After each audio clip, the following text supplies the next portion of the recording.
அழிய போகுது. என்னென்ன சொல்றீங்க? அதத்தான் பாட்டுல சொல்ல போறேன், கவனமா கேளு.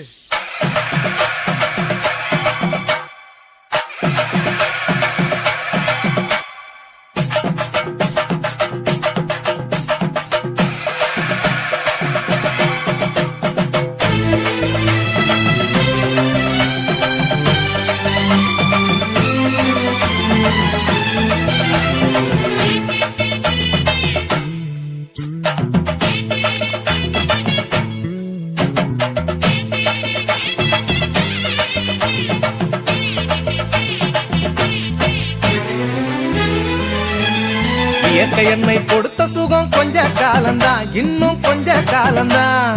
மரங்களிலே கிளை இருப்பதும் கொஞ்ச காலம்தான், இன்னும் கொஞ்ச காலம்தான். இயற்கை என்னை கொடுத்த சுகம் கொஞ்ச காலம்தான், இன்னும் கொஞ்ச காலம்தான்.